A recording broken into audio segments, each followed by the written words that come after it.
Quelle influence a la pop anglaise en France? La pop anglaise est très populaire en France. Surtout, elle vise beaucoup les ados. Donc cela influence beaucoup aussi les gens qui parlent beaucoup l'anglais. Donc cela les aide dans leur anglais. Et surtout, souvent, les paroles sont très simples, donc on aime bien écouter de la pop anglaise. Pouvez-vous nous donner des exemples de chanteurs, de chanteuses ou bien de groupes et des chansons qui utilisent la pop anglaise? Bien sûr, il y a énormément de chanteurs et de chanteuses, de groupes qui chantent de la pop anglaise. Par exemple, les Beatles, un groupe anglais très connu, qui chante Yellow Submarine ou bien d'autres chansons comme Let It Be.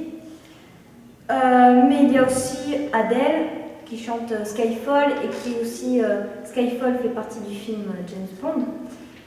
Et Mika, Coldplay, bien d'autres chanteurs.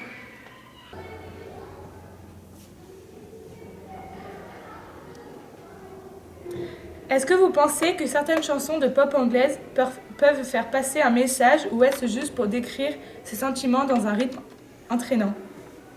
Les chansons en anglais, on a aussi des chansons à message, des chansons engagées, comme en français, comme dans toutes les langues, donc elles peuvent être étudiées aussi en collège, comme toutes les langues.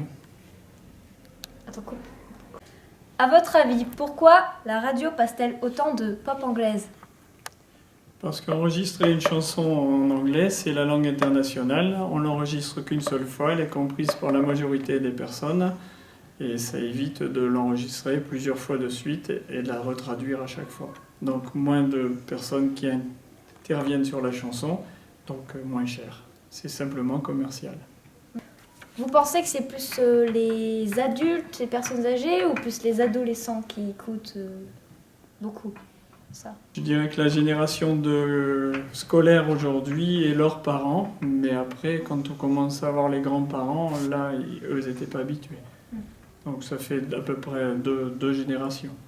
Pourquoi nous faire écouter de la pop anglaise dans l'enseignement? Parce qu'à travers le cours d'éducation musicale, on fait un travail aussi pluridisciplinaire. Donc ce que vous apprenez en anglais avec la professeure d'anglais, vous le réinvestissez dans le cours d'éducation musicale, à travers une chanson, mais aussi à travers les connaissances historiques. Donc ça peut être en anglais, ça peut être en français, mais il n'y a pas de restriction sur les langues. Pensez-vous que certaines chansons de pop anglaise peuvent faire passer un message ou est-ce juste pour exprimer ses sentiments dans un rythme entraînant? Elles peuvent faire passer des messages historiques importants, comme les Russes de Sting ou Enola Gay d'Orchestral Manœuvre. D'ailleurs, elles sont étudiées en classe avec le programme d'histoire des arts. Pourquoi nous faire écouter de la pop anglaise dans l'enseignement? L'étude de la pop anglaise dans les cours d'éducation musicale, c'est le fruit d'un travail pluridisciplinaire. L'anglais, vous le pratiquez depuis la 6e, voire avant. Et donc, c'est un moyen de réinvestir votre travail, tout comme en histoire et dans les autres matières. Écoutez-vous de la pop anglaise chez vous? Oui, bien sûr, à travers les fêtes de famille, à travers la radio, et ça me permet aussi de toujours rester à l'affût de chansons nouvelles pour mes cours aussi. C'est un moyen de rester connecté avec la jeunesse. Bonjour Caroline Baldan. Connaissez-vous un groupe de chanteurs ou de chanteuses de pop anglaise? Je connais beaucoup de chanteurs et de chanteuses de pop anglaise. Et vous avez une préférence? Alors, la pop anglaise, pour moi, le summum de la pop anglaise, c'est quand même les Beatles. Voilà, c'est pour moi le premier groupe de pop anglaise. Oui, c'est celui que je préfère. Et j'aime aussi énormément Elton John. Ce sont des gens qui ont quand même un certain âge, ça fait un petit moment qu'ils tournent. Mais pour parler des plus récents, Coldplay par exemple. Pourquoi utilisez-vous de la pop anglaise dans vos cours? J'utilise la pop anglaise dans mes cours parce que je donne des cours d'anglais, premièrement. J'en utilise pas tout le temps non plus, mais il m'arrive d'utiliser des chansons des Beatles ou des chansons de John Lennon aussi pour faire passer pour faire passer un message, pour rendre le cours plus attractif, parce que la musique ça rend toujours les choses plus attractives. Et puis parce que ça correspond aussi dans le texte à des points grammaticaux qui m'intéressent ou des points de vocabulaire qui m'intéressent pour la progression de mon cours. Et vous pensez que la pop anglaise, ça peut aider à l'apprentissage de l'anglais? Je pense que écouter de la musique en règle générale et s'intéresser aux paroles des chansons qu'on écoute, ça aide forcément à l'apprentissage. Je pense que les jeunes écoutent sans arrêt de la musique anglo-saxonne et que le fait de ne pas juste l'écouter pour l'écouter, mais de s'intéresser aux messages qui passent dans les paroles, bien sûr ça les fait progresser. Que pensez-vous de l'influence de la pop anglaise en France ? Je pense que la musique anglaise, en règle générale, anglaise et américaine, a influencé toute la musique française à l'heure actuelle à partir des années 50, voire même avant. Je pense que le jazz a déjà influencé pas mal la musique. Mais à partir du moment où je reviens encore à eux, aux Beatles, ils ont eu une influence mais vraiment extraordinaire sur la musique qu'on peut entendre aujourd'hui par les chanteurs français. Merci d'avoir regardé cette vidéo. Merci Malvina. Merci Anaïs. Et pour finir, un morceau de Goodbye My Lover de James Blunt. À bientôt.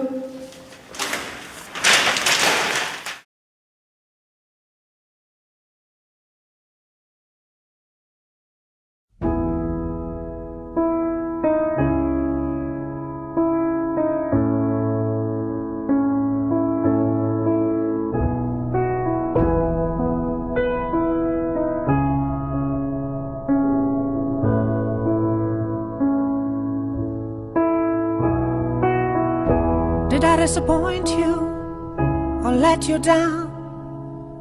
Should I be feeling guilty or let the judges frown? 'Cause I saw the end before we'd begun. Yes, I saw you were blinded and I knew I had won. So I took what's mine by eternal right. Took your soul out into the night. It may be over, but it won't stop there. I am here for you, if you'd only care. You touched my heart, you touched my soul, changed my life and all my goals. And love is blind, and that I knew when my heart was blinded by you. I've kissed your lips and held your head, shared your dreams and shared your bed. I know you well, I know your smell. I've been addicted to you. Goodbye, my lover. Goodbye, my friend.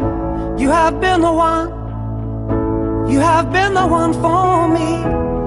Goodbye, my lover. Goodbye, my friend. You have been the one.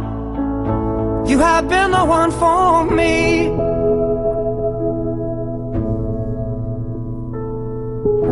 I am a dreamer. And when I wake, you can't break my spirit. It's my dreams you take. And as you move on, remember me. Remember us and all we used to be. I've seen you cry, I've seen you smile, I've watched you sleeping for a while. I'd be the father of your child. I'd spend a lifetime with you. I know your fears and you know mine. We've had our doubts, but now we're fine. And I love you, I swear that's true. I cannot live without you. Goodbye, my lover. Goodbye, my friend. You have been the one. You have been the one for me. Goodbye, my lover. Goodbye, my friend. You have been the one. You have been the one for me.